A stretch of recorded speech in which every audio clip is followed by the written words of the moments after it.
Hi everybody, welcome back. This is Outed, Chapter 7. Mitch. The junior belt, the kids 12 and under, tested and sparred in the morning. I didn't have time to watch.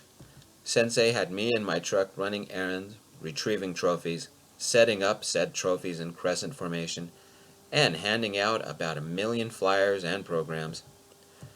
Some of the junior belts stared at me. Must be the black gi. Juniors and white belts were allowed only white gi.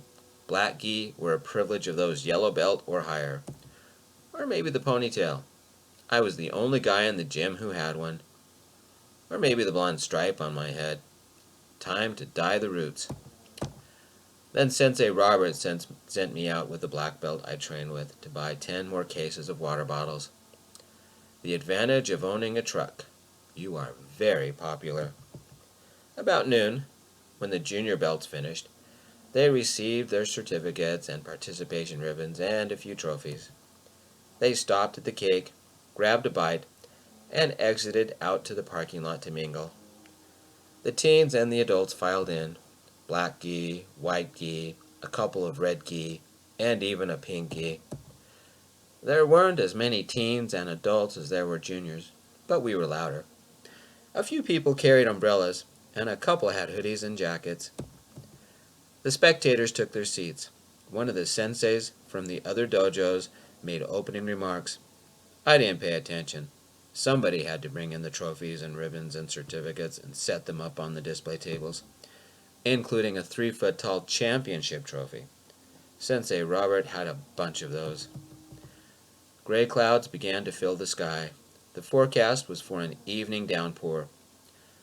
Everyone walked away with something. Even if it was only a certificate or a participation ribbon, only a few people got a trophy.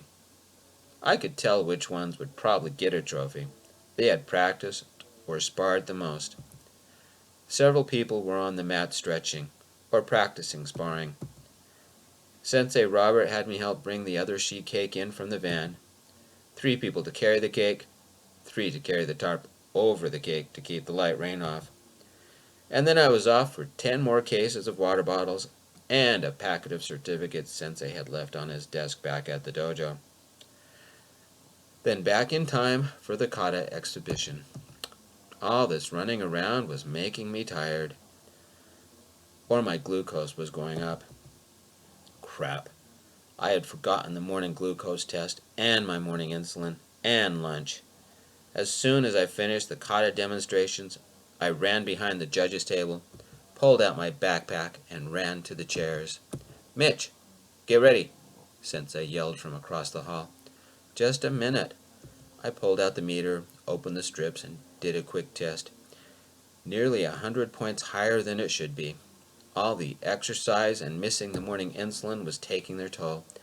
Snacking on protein bars didn't help either. Mitch, get over here, or forfeit, Sensei yelled. Insulin would have to wait. I jammed the kit in the backpack and ran. My neck started to tense. A black belt helped me into the sparring pads, and I had my first bout. But it was the only one I won. I felt off, tired. When no one was looking, I tested again. It was even higher than before, not spiking, but above 250. My neck tensed even more, and the first pangs of a migraine started. If I could get my pen out, get a dose, I'd be fine. But there were too many people here. I walked into the hallway. Clusters of families were everywhere. Everybody had family and friends here for them. My truck. Maybe I could take care of things in my truck. I only needed a few minutes, maybe only 5. I looked outside and everything was dark and wet. Lightning flared, and a second later, thunder. The storm hit, lashing the ground with sheets of rain. Hey, Mitch, didn't you hear them call your name? You won, Z said. A yellow belt I worked with on Saturdays grabbed my arm and hurried me back to the gym. Sensei Robert and the judges are waiting for you. The tension headache got worse. My neck tightened. Don't panic, I told myself. Leading me back to the gym, Z marched me right up to the trophy table. Sensei Robert handed me the third place trophy and gave me a little thing with a karate guy on it that said, "Third place, kata, excellent." Everybody cheered.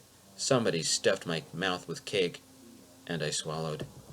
I felt like crying, my head pounded, and I managed to smile. They wanted pictures, a group photo, but I needed to get my glucose under control. What would the cake do? God, I could go over 300. Don't panic. But the migraine got worse. "Give us your phone so we can take your picture," Z said. I pulled it out of the backpack and unlocked it. 5 new messages, 4 from Jared. But the most recent text scared me. Amazon package delivered. It came a day early. Jared. After sending another text, I stared out at the rain. Rain in the butte was time for a celebration, unless you didn't like it plastering your clothes to your body and the sudden drop in temperature or hydroplaning through puddles. No, I did not like the rain, especially not in these shoes, classic black business loafers with as much tread as a painted wall. I should have left 15 minutes ago, but running out to my car in this weather did not appeal. Still, nothing from Mitch. At the last tournament, he had put his phone in his backpack, didn't hear the alarms, missed a glucose test, maybe a pen shot, and was a basket case the next day. The emotionless vampire freaked out over a missed alarm. He was calm as ever, unless something upset his diabetes schedule. Then it was a major disaster, from 0 to hysterical in 6 seconds. Maybe missing his tests and shots were a big thing. Maybe not. Was it worth freaking out over? Maybe. I'd better buy Diabetes for Idiots and find out a little about what Mitch was always worried about. Not much to do here, or at home. I beeped my car and ran for it, slipping in a puddle and falling on my butt. I hated the rain. Climbing in the car, I took a deep breath. The store at the other end of the parking lot had a nice discount rack of menswear. A quick drive and a quicker run, and I was inside.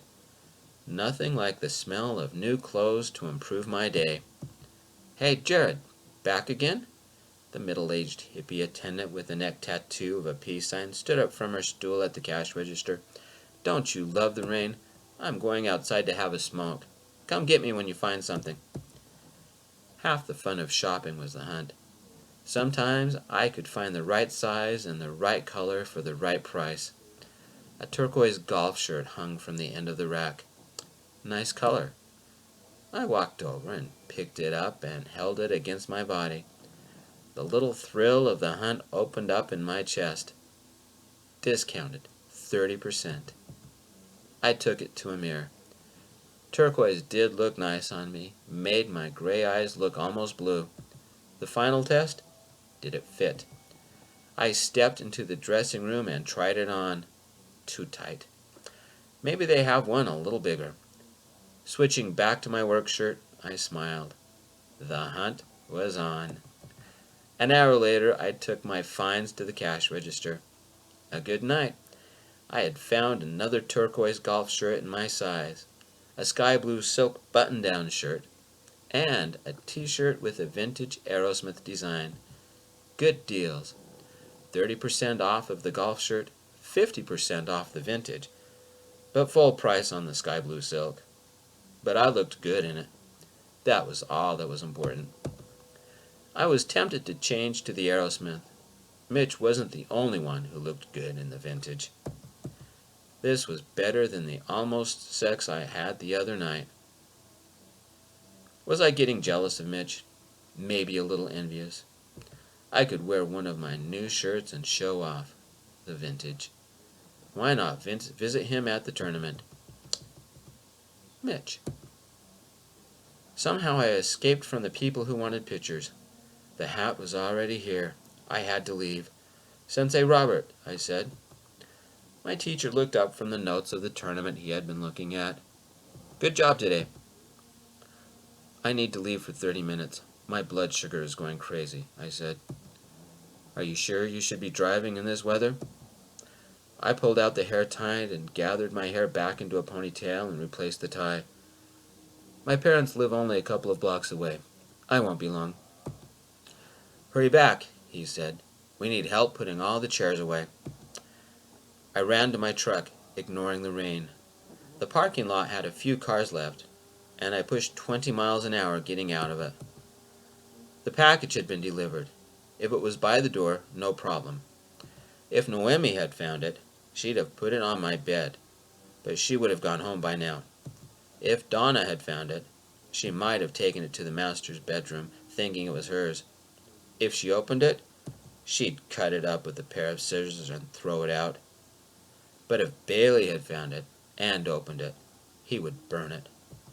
My whole plan hinged on the hat. Donna and Bailey were usually gone Saturday night to visit their friends. Noemi left by 6. The hat must be by the door. Turning the headlights out as I approached the monster house, I parked on the street.